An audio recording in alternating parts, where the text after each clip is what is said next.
Yeah, para sa bayan, hindi para sa bulsa. Makinig kayo, ito ang boses ng kalsada. Hindi tanga ang taong bayan kung sino ang tunay magnanakaw sa kaban ng bayan. Kaya lagi may bagyo at sakuna sa bansa dahil dito.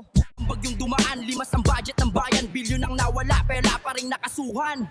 Puro buhaya!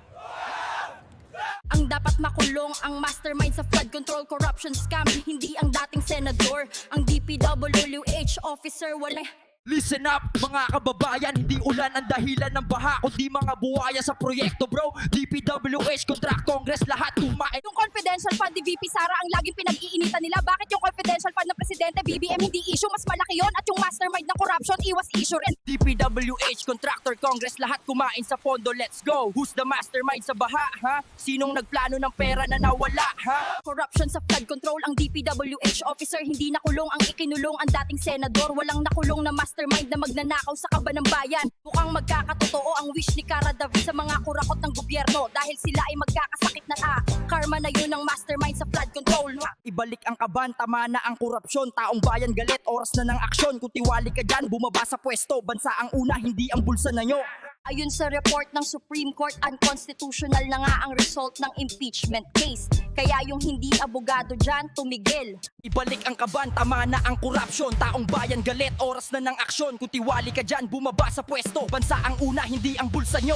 Wala na bang hustisya, garapala na ang pagnanakaw sa kaban ng bayan. Hindi pa rin nakakasuhan o nakukulong ang mastermind sa flood control. Puro na lang iwas sa issue. Hindi kami bulag at takot, alam namin kung sino ang iboboto sa halalan. Yung mga traidor sa bayan at magnanakaw sa kaban ng bayan. Delete na kayo, isa ka ba doon?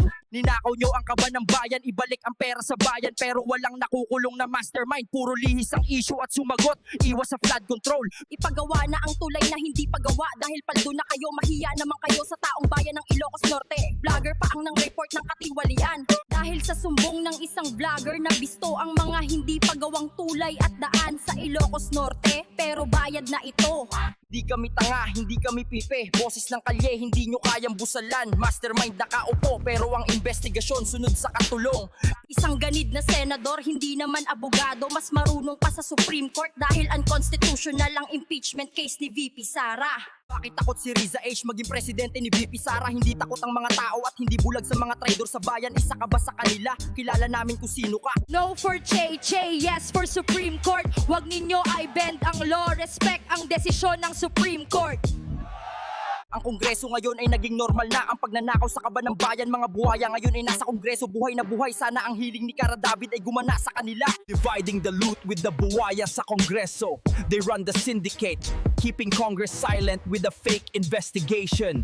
Isang senador gusto ng tsa-tsa kasi hindi na-impeach si VP Sara. Hindi naman abogado, mas marunong pa sa rule of law. Halata naman na sariling interest lang ang gusto. Iskul bukol naman ang utak. The Congress today became normal, stealing from the nation's coffers. Crocodiles in Congress are very much alive. I hope the wish of Cara David works on them. Mastermind na may testigo sa nakaw na kabang yaman. Di iniimbestiga sa Senate Blue Ribbon. Iwas ng iwas kasi congressman. Di nanakaw ang pondo, walang nakukulong. Mga proyekto ng DPWH, puro substandard at multo. Ang mga opisyal, laging tulog sa opisina. Walang nakukulong, puro lang salita. Ang flood control budget na ibulsa na nila.